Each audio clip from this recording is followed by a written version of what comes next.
Hello, I'm Evgenios and I will present to you our latest leakage abuse attacks on encrypted databases.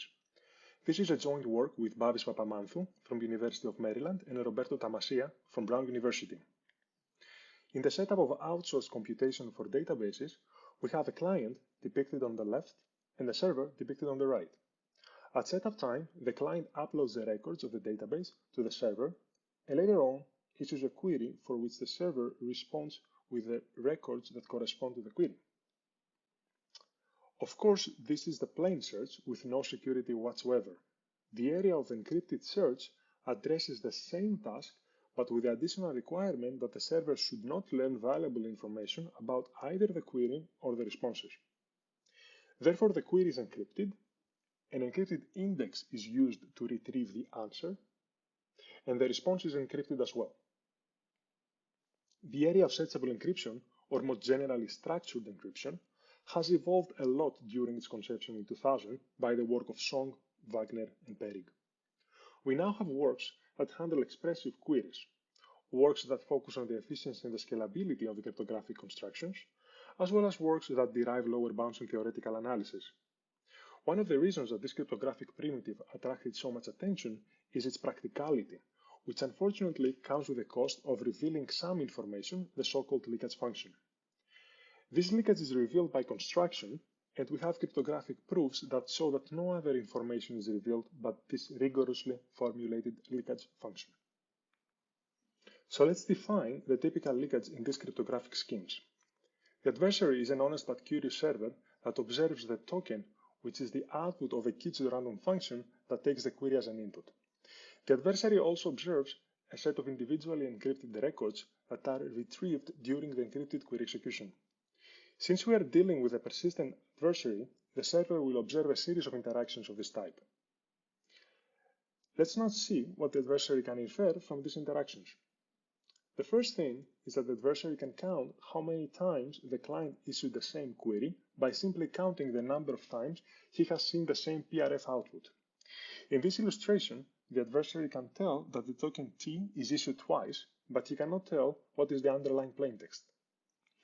This is the so-called search pattern leakage. Another inference that the adversary can make is that the same encrypted record was returned in multiple encrypted queries.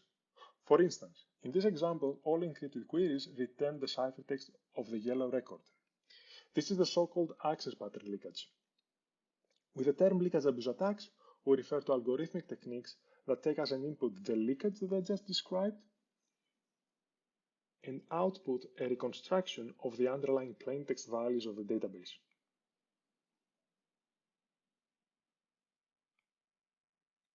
So let me give you a brief overview of the state of the art in these attacks for geometric queries. To better illustrate the limitations of previous techniques, I will also explain the underlying assumptions they rely on that concern the query and the data distribution.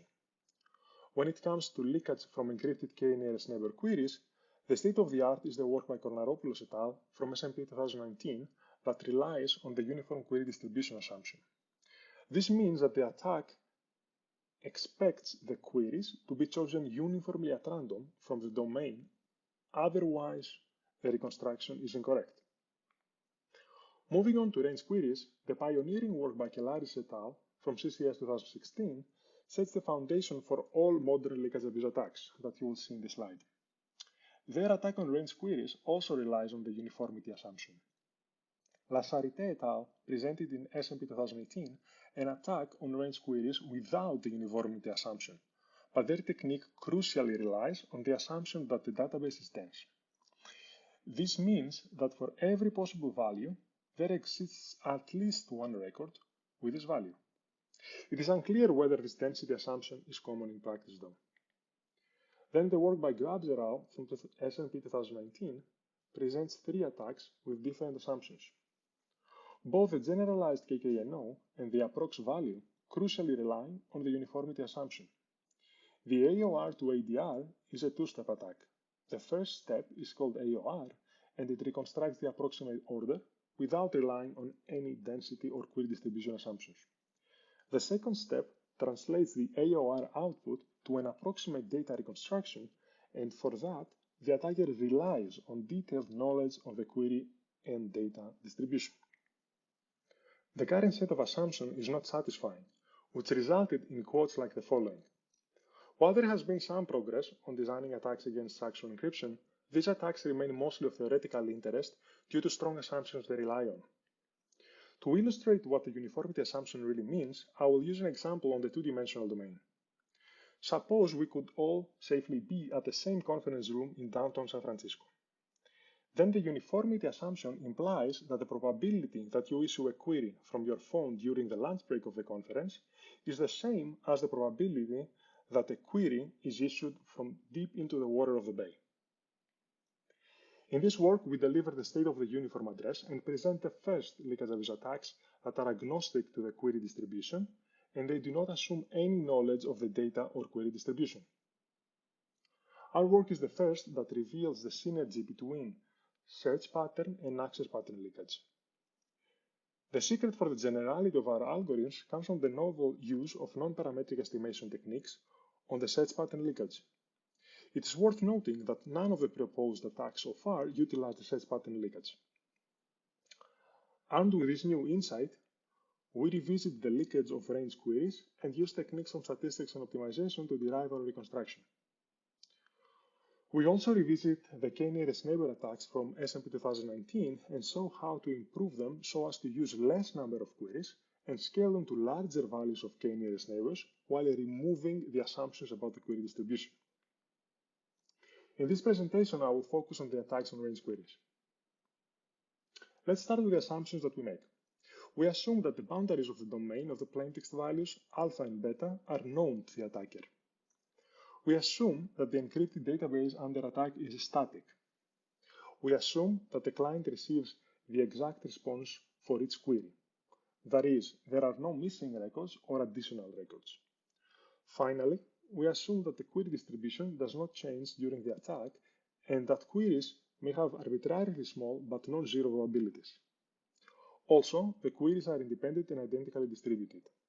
Notice that our attacker does not know the underlying query distribution. The question that we pose is, what can the adversary learn from the search pattern leakage? I will illustrate our approach with the following example.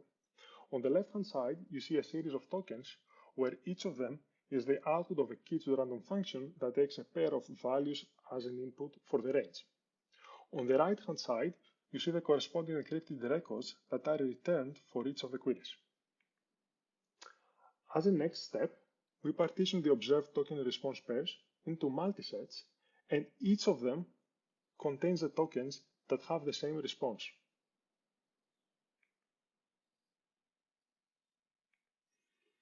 The end result looks as follows.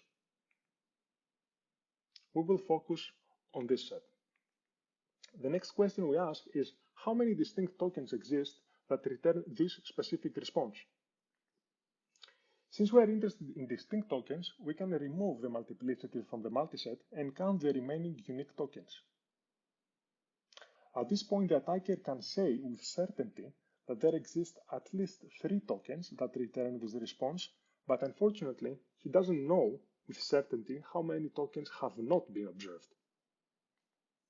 But let's take a step back and think why this question is important. In order for the response to be v1, v2, v3, the range query that the client issues must have a lower boundary anywhere in between v0 and v1, and an upper boundary anywhere in between v3 and v4. Therefore, the number of distinct range queries with response v1, v2, v3 is equal to the product of distances between plaintext values.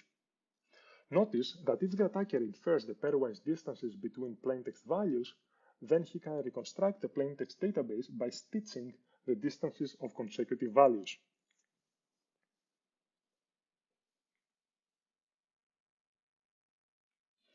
Since we cannot know with certainty the total number of tokens that return a fixed response, we turn to the next natural question. Can we estimate the number of unobserved tokens that give a specific response? To be more rigorous, we denote by T the random variable that takes values from the universe of tokens, and by R the random variable that takes values from the universe of responses.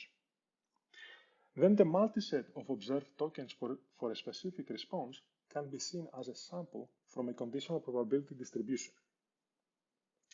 Since the total number of tokens corresponds to the support size of the conditional distribution, we can proceed as follows. We first count the frequency of each observed token and create a multiset of frequencies. Using this information as an input, we can deploy a support size estimator to derive an estimation about the product of distances between plaintext values. I'm not going to give any details on these estimation techniques, but I would like to point out that we tested two approaches, namely the jackknife estimator and the variant-variant estimator. Both of them are non-parametric, which means that they do not need any information about the underlying probability distribution, and they both take as an input just the frequency of each observed token. The inner workings differ since the jackknife deploys a bias reduction technique, while the variant-variant constructs the simplest histogram that explains the observed frequencies. Therefore, the answer to the previous question is that the adversary can estimate the product of pairwise distances from the search pattern leakage. Even though that is a big step forward, we are not there yet, since we only infer the product of two distances and not each distance individually. I will now give a brief overview of the entire attack algorithm. Suppose we have only two plaintext values, v0 and v1, and their location is unknown to the adversary. We will switch notation and refer to the pairwise distance between values with a capital letter L for length. Then by L0, we denote the distance from the beginning of the domain to value v0, by L1, the distance from v0 to v1, and by L2, the distance from v1 to the end of the domain. We switch now to our honest but curious attacker. The first step of our attack is to partition the tokens and analyze each partition as a conditional probability distribution. We use the frequencies from each sample of tokens and derive an estimation about the product of lengths. If the estimation is accurate, then the attacker infers that the product of length L0 and L1 is 350, the product of L1 and L2 is 1015, and so forth. The next step is to derive individual lengths that agree as much as possible to the estimated products. To achieve this, we formulate a constraint minimization problem that uses the lengths as unknowns. The objective function is the sum of squared differences between a product of unknown lengths and their estimated product, which comes from the previous step. For the constraints, we require the sum of lengths to be equal to the size of the universe of the domain. We also require that all lengths must be positive. In our work, we saw that each squared difference can be seen as an equation that requires the product of unknowns to be equal to a number. Therefore, if we take the logarithm of this equality, we can transform each squared difference to be the sum of unknowns as opposed to the product of unknowns. Therefore, we saw how to reduce this transformed objective to a system of linear equations. One more technical detail that I would like to point out is that some support size estimations were made with more samples than others. To account for this phenomenon, we put a weight on each squared difference so as to indicate that some terms are more important than others, since we have higher confidence about the quality of their estimation. I will conclude this talk by presenting some experimental results. In the first experiment, we compare our approach, indicated with the orange color here, to the state-of-the-art attack from Grubbs et al., which is indicated in blue. On the y-axis, you see the mean squared error, so the smaller the error, the better the reconstruction of the attack algorithm. On the x-axis, you see the density of the database that ranges from 10% to 90% of occupied values. As you can see, our technique outperforms the state-of-the-art, which is remarkable because our attack does not know anything about the query distribution, while the generalized KKNO attack knows that the query distribution is uniform. Therefore, even though our attack is at a disadvantage, it still performs better because it utilizes the search pattern leakage. In this experiment, we switch gears and mount the attack on a query distribution that is skewed towards short ranges. Here you see three heat maps where the y-axis corresponds to the choice of the lower boundary of the range, while the x-axis corresponds to the upper boundary of the range. Each colored square of the heat map corresponds to a distinct range query, and its color corresponds to the probability that this range is asked. The brighter the color, the larger the probability. As you can see, the probability mass of the rightmost query distribution is concentrated around the diagonal, which means that the issued queries are mostly of really short range. As we move towards the left, the distributions allocate some probability mass to larger ranges. This family of query distributions cannot be handled successfully by any of the previous approaches, therefore we cannot compare our performance with the competition. This plot shows the reconstruction error of our attack on the y-axis and on the x-axis the database density.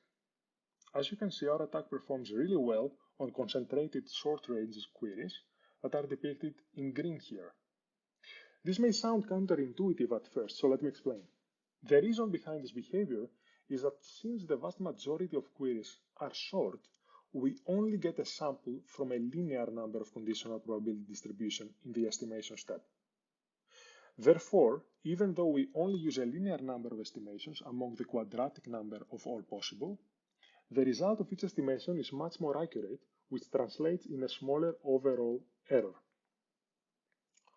Overall, our latest work on leakage-abuse attack proposes the first algorithmic techniques that use both the search pattern and the access pattern leakage, and are the first to overcome the previous strong assumptions about the adversary's knowledge. Thank you.